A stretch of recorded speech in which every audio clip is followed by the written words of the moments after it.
আমার গায়ের লোম দাঁড়া দিয়ে উঠছে। ঘড়িতে যখন রাত ৩টা বাজে তখন ঠিক এই বাঁশবাগান দিয়ে কান্নার শব্দ হয়, আবার হাসিরও শব্দ হয়। এই ছাদ দিয়ে আপনার একটি জিন লাশকে প্রতি রাতেই টেনে নিয়ে যায়। আসসালামু আলাইকুম বন্ধুরা, আশা করি আপনারা সবাই আল্লাহর রহমতে ভালো আছেন। আজকের ভিডিওটির থাম্বনেল দেখে আপনারা বুঝে গেছেন আমি কি ভিডিও আপনাদেরকে দেখাবো। আজকে আমি দেখাবো একটি ভৌতিক হন্টেড প্লেস। এই যে আমি ঠিক যে বাড়িটাতে আছি, এই বাড়িটি নতুন করা। আমার পিছনে ঠিক যে নারকেল গাছটি, এই নারকেল গাছে ভয় শোনা যায়, এই নারকেল গাছে জিন আছে।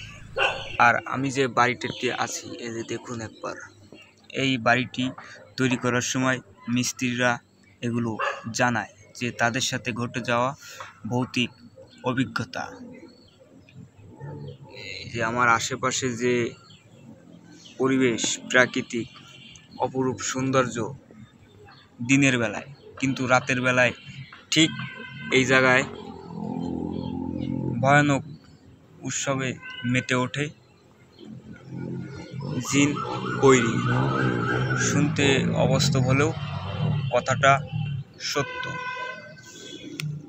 এই যে নারকেল গাছ, এই নারকেল গাছে এখানকার যে সময় মিস্ত্রিরা কাজ করে, তারা এই নারকেল গাছে সাদা কাপড় পরা একদম ঠিক নারকেল গাছের মাঝখানে হাত পা নাড়াতে দেখে। যে আমি যে এখন বলছি আপনাদেরকে, আমার গায়ের লোম দাঁড়া দিয়ে উঠছে। আর এই যে ছাদ, এই বাড়িতে যারা থাকে তারা গভীর রাতে এই ছাদ থেকে কিছু টেনে নিয়ে যাওয়ার শব্দ পায়।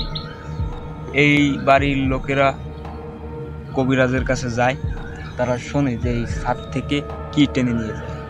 রাত্রি শব্দ হয়, কবিরাজ ভরণ দিয়ে দেখলো এই ছাদ দিয়ে আপনার একটি জিন লাশকে প্রতি রাতেই টেনে নিয়ে যায়।